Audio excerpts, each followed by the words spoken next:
గట్టిగా చెప్పట్రా కనీసం. ఇప్పుడైనా మనం మర్చిపోయామంతా. మనం ఇప్పుడు ఫ్రెండ్స్, ఓకేనా? ఇప్పటికీ ఇంకా మేము గురువులు కాదు, ఇప్పుడు మనం ఫ్రెండ్స్ కింద ఉన్నాం.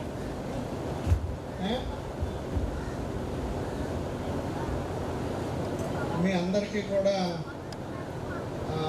ఉమావాస్కి సోమేశ్వర స్వామి ఆయురారోగ్య ఐశ్వర్యాలు వాళ్ళని మొట్టమొదటిగా కోరుకుంటూ, మీకు మీ పిల్లలకి మీ కోడళ్ళు అల్లుళ్ళు ఎవరైతే వచ్చారో వాళ్ళకి కూడా ఫ్యామిలీస్. నెక్స్ట్ ఈ స్కూల్ బిల్డింగ్ కనబడుతుంది కదా, ఈ స్కూల్ బిల్డింగ్ శంకుస్థాపన చేసింది మన కృష్ణమూర్తి గారు.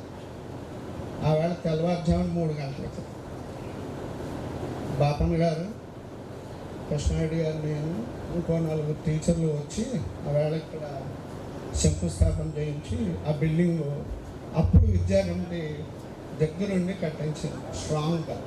దాని ముందు 2 బిల్డింగ్లు ఉండేవి.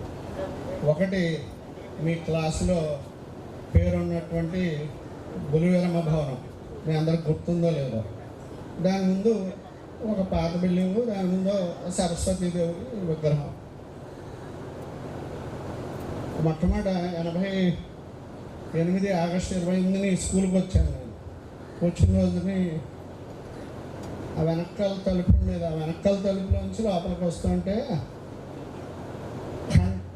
ఖణ ఖణ ఖణ మంచి శబ్దంతో ఒక మాస్టర్ పాఠం చెప్తున్నారు.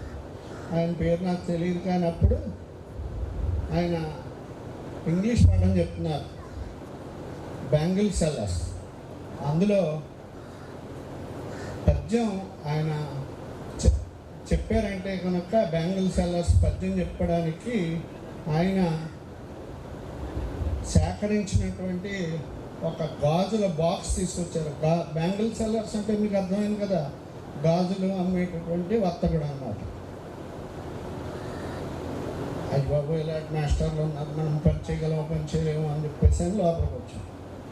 అందరూ ఒకళ్ళు మించిన వాళ్ళు అక్కడ. బాపన్న గారు, సుబ్బారాయుడు గారు, శక్తిముక్తి గారిని హెడ్ మాస్టర్ ఉండేవారు. తర్వాత డ్రిల్ మాస్టర్ సహాధ్యాయుని నిర్మలా మేడం. వీళ్ళందరి మధ్యలో నేను అప్పుడే మొట్టమొదటి ఉద్యోగానికి వచ్చినట్టుగా వచ్చాను అన్నమాట. అది మొదలు 16 సంవత్సరాలు ఉద్యోగం చేశాను. సుబ్బారావు చెప్తున్నాడు ఇందాక, మీరు ఎంతో క్రమశిక్షణతో ఎంతో చాలా బాగా చెప్పేవారని మాస్టర్ని చెప్పేసాను పాఠాలు. మాకు కూడా మేము మిమ్మల్ని కర్రించుకుని కొట్టేవాళ్ళు. నర్సిరెడ్డి గారికి బాగా గుర్తుందాక చెప్పాను బాగా.